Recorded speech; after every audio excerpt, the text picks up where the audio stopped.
दोस्तों, ये कहानी फ्यूचर की दिखाई गई है, जहां दिखाया जाता है कि पृथ्वी पर तेल और जितने भी एनर्जी के सोर्सेस थे वो खत्म होने की कगार पे हैं। इसलिए लूनर इंडस्ट्रीज नाम की एक कंपनी ने चांद पर एक बेस बनाया है, क्योंकि चांद पर हीलियम 3 मौजूद है। इसकी मदद से पृथ्वी की हर एनर्जी की कमी को पूरा किया जा सकता है। लेकिन ये हीलियम 3 पृथ्वी पर नहीं पाया जाता दोस्तों, क्योंकि ये सौर ऊर्जा से पैदा होता है, जबकि पृथ्वी की अपनी मैग्नेटिक फील्ड है, जिस वजह से ये पृथ्वी तक नहीं आ पाता। जबकि चांद पर हीलियम 3 है और मैग्नेटिक फील्ड न होने की वजह से इन लोगों ने यहाँ अपना एक बेस बना लिया है और बड़े बड़े हार्वेस्टर की मदद से चांद की सतह पर माइनिंग कर हीलियम 3 को निकालने का प्रोसेस किया जाता है। करीब 70% एनर्जी मिल जाती है। अब किसी को तो चांद पर इस पूरे प्लान की देख रेख करनी होगी, तो बस इसके लिए सैम बेल नाम के एक आदमी को छोड़ा गया है, जो कि चांद पर करीब 3 साल का कॉन्ट्रैक्ट साइन करके आया था। ऐसे ही दोस्तों, यहाँ हर एस्ट्रोनॉट 3 साल के लिए आता है। जब सैम बेल चांद पर गया था तो उसकी बीवी प्रेग्नेंट थी और अब सैम बेल की एक बेटी है। लेकिन सैम बेल इनसे लाइव चैट नहीं कर पाता, क्योंकि चांद पर जिस सैटेलाइट की मदद से बात की जा सकती है वो खराब है। लेकिन सैम बेल को समझ में नहीं आता है कि आखिर ये कंपनी इसे ठीक क्यों नहीं करवा रही है।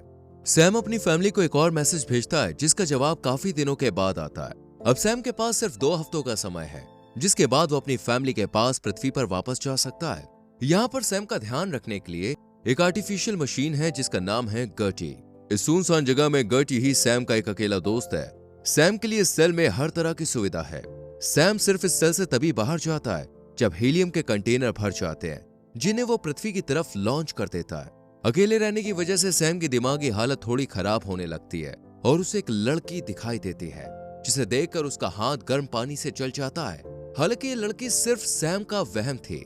जब सैम हीलियम से भरा कंटेनर लेने के लिए बाहर जा रहा होता है तो उसे फिर से वही लड़की दिखाई देती है, जिसे देखकर सैम का ध्यान भटक जाता है और यह हार्वेस्टर के अंदर जाने के बजाय उससे टकरा जाता है और यहीं उसका एक्सीडेंट हो जाता है। जब सैम की आंखें खुलती हैं तो वो पूछता है कि मैं कहाँ हूँ। इस पर गर्टी बताता है कि तुम सेल के अंदर हो, तुम्हारा एक्सीडेंट हो गया था, क्या तुम्हें याद है?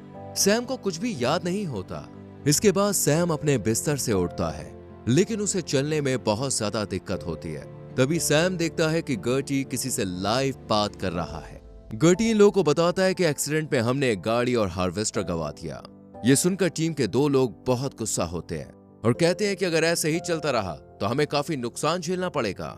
जब सैम गर्टी से पूछता है कि तुम किससे बात कर रहे थे, तो गर्टी बताता है कि लाइव कम्युनिकेशन काम नहीं करता, इसलिए मैं लूनर इंडस्ट्रीज को एक मैसेज रिकॉर्ड करके सेंड कर रहा था। अगले दिन सैम काफी बेहतर हो जाता है और तैयार होकर बेस के मेन गेट से बाहर आने लगता है, लेकिन डोर लॉक था। इसलिए सैम गर्टी को बताता है कि बाहर हमारा एक हार्वेस्टर खराब है, इसलिए मुझे बाहर जाना है। गर्टी सैम से कहता है कि ठीक है, मैं कंपनी को बता देता हूँ।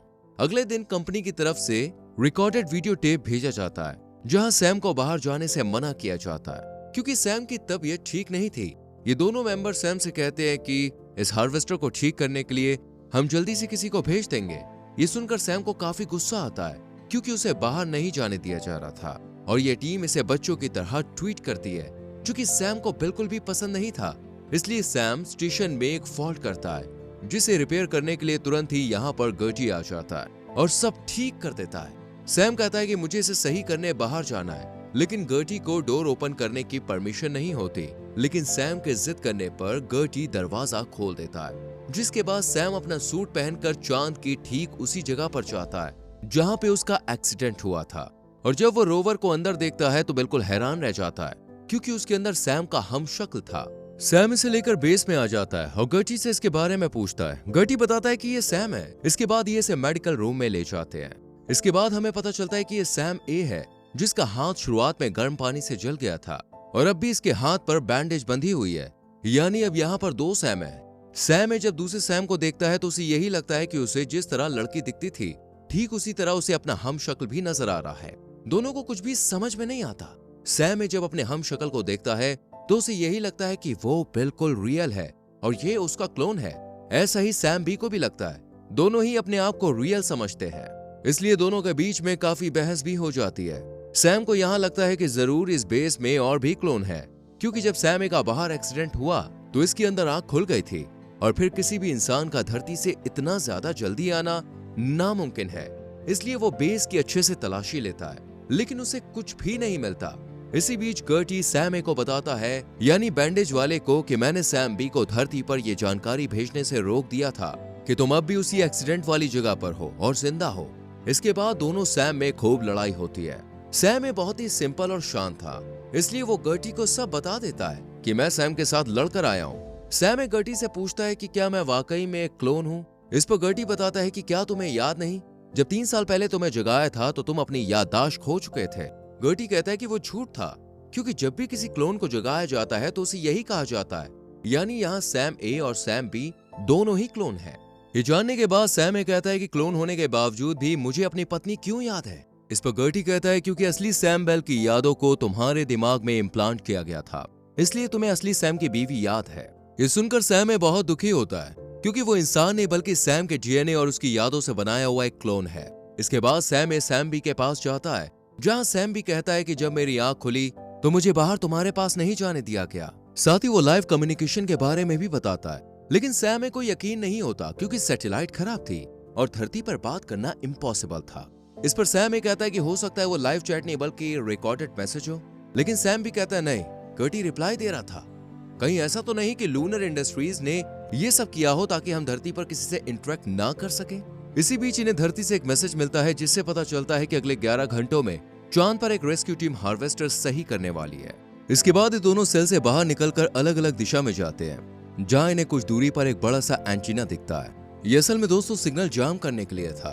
अब ये दोनों भी समझ चुके थे कि ये सब इसी कंपनी का किया धरा था, ताकि हम धरती पर किसी से बात ना कर सकें। इसी बीच सैम ए, जो कि यहाँ 3 साल पूरे करने वाला है, उसकी तबीयत बिगड़ने लगती है, इसलिए वो बेस में आ जाता है। और जब वो वॉमिट कर रहा था तो देखता है कि उसका एक दांत टूट गया है। ये देखकर सैम ए काफी घबरा जाता है और ये सब क्या हो रहा है इसका पता लगाने के लिए पुराने डेटा को चेक करता है। अब यहाँ पासवर्ड था, जिस वजह से वो इसे लॉगिन नहीं कर पाता। तभी गर्टी यहाँ आकर पासवर्ड डाल देता है, जिसके बाद सिस्टम ऑन हो जाता है। यहाँ सैम ए कुछ पुराने क्लोन्स के पिक्चर और वीडियोस देखता है। इनकी भी 3 साल के बाद तबीयत खराब होने लगती है। अब सैम ए को 3 साल बाद पृथ्वी पर घर भेजा जाएगा, लेकिन इन्हें स्लीपिंग चेंबर में सुलाया जाएगा। जब इनकी बॉडी अंदर चली जाएगी तो उसे खत्म कर दिया जाएगा, और ऐसा ही हर एक के साथ किया जाता है। सैम ए को इन सबसे बहुत दुख होता है, क्योंकि अब वो इंसान नहीं बल्कि एक क्लोन था, जिसका अंत 3 साल के बाद तय है। इसी बीच सैम सोचता है कि यहाँ क्लोन कहाँ होते हैं, इसलिए वो उसी चेंबर में जाता है जहाँ सबसे पहले उसकी आंख खुली थी। चारों तरफ देखने के बाद उसे एक बेसमेंट नजर आता है। अब सैम भी इसके अंदर जाता है। ये दोनों देखते हैं कि यहाँ बड़े बड़े ड्रॉर में इनके ही जैसे बहुत से क्लोन्स रखे हुए हैं। सैम ए गर्टी से पूछता है कि तुमने मुझे पासवर्ड क्यों बताया। इस पर गर्टी कहता है कि मैं यहाँ आप लोग की हेल्प के लिए हूँ। इसके बाद सैम ए बाहर चला जाता है और अपनी बीवी को लाइव कॉल करता है, जिसे उसकी 15 साल की बेटी उठाती है और वो बताती है कि माँ की 15 साल पहले डेथ हो गई। सैम ए पूछता है पर कैसे। इस पर यह बच्ची अपने फादर यानी कि रियल सैम बेल को बुलाती है, जिसे देखते ही सैम ए कॉल कट कर देता है। सैम ए बेस में जाता है और अपनी बीवी की डेथ से काफी दुखी होता है। हालांकि ये क्लोन था, लेकिन फैमिली की यादें इसके अंदर समाई हुई थी। सैम बी को जब मालूम पड़ता है कि उसकी बीवी मर चुकी है तो वो गर्टी के पास जाता है, उसे एक नए क्लोन को जगाने के लिए कहता है। हालांकि ये रूल्स के खिलाफ था। गर्टी के मना करने पर भी सैम बी इसे अपनी बातों में ले लेता है और कहता है कि वो कुछ ही देर में हमें मार देंगे, क्या तुम ऐसा चाहते हो। ये सुनकर गर्टी कहता है कि मैं तुम्हारी सुरक्षा के लिए बना हूं, इसलिए वो एक और क्लोन को उठा देता है और अब बेस में 3 क्लोन होते हैं। दरअसल सैम बी ने तीसरे क्लोन को इसलिए उठाया था ताकि वो हीलियम के कंटेनर के साथ सैम ए को धरती पर उसकी फैमिली के पास भेज सके, क्योंकि 3 साल से सैम ए इस पल का इंतजार कर रहा था। वहीं जो तीसरा क्लोन था उसे सैम बी एक्सीडेंट वाली जगह पर रख देगा ताकि किसी को पता ना चले। सैम ए की तबीयत खराब हो जाती है, इसलिए वो धरती पर भी जाने से मना कर देता है, क्योंकि लूनर इंडस्ट्रीज ऐसे ही क्लोन बनाती है जो सिर्फ 3 साल तक जिंदा रहते हैं। इसलिए सैम ए कहता है कि तुम मुझे एक्सीडेंट वाली जगह पर छोड़ आना और जो तीसरा क्लोन है उसे अपनी जगह रखकर खुद पृथ्वी पर चले जाना। सैम भी ऐसा ही करता है और सैम ए को छोड़कर रेस्क्यू टीम के आने का इंतजार करता है। सैम बी के पास सिर्फ 40 मिनट थे, इसलिए वो हीलियम का सिलेंडर लेकर कंटेनर में जाने लगता है, जिसे वो धरती की तरफ लॉन्च करेगा। लेकिन तभी गर्टी यहाँ आकर कहता है कि मेरी मेमोरी मिटा दो, इसके अंदर सब कुछ सेव है जो भी तुम लोगों ने किया है। ये देखकर सैम भी गर्टी को रिबूट कर देता है और खुद कंटेनर को कमांड देकर हीलियम कंटेनर में छुप जाता है। इसके बाद रेस्क्यू टीम यहाँ आ जाती है और जैसा कि इन्हें पता था कि सैम ए का एक्सीडेंट हो गया है, तो इन्हें ये उसी रोवर में मिलता है जो कि अब मर चुका था और अंदर सेल में नया क्लोन सैम बी की जगह पर होता है। वही हीलियम जिसमें सैम भी था, वो भी पृथ्वी के लिए निकल चुका था और वो पृथ्वी पर जाकर लूनर इंडस्ट्रीज का सारा सच बता देता है। दरअसल ये लोग दोस्तों इसलिए क्लोन बनाते थे ताकि कम खर्च हो सके, क्योंकि किसी इंसान का चांद पर इतने लंबे समय तक रहना नामुमकिन था। इसलिए इन्होंने सिर्फ 3 साल के लिए क्लोन प्रोग्राम को एक्टिव किया था, जिसके बाद ये उसे खत्म कर देते हैं।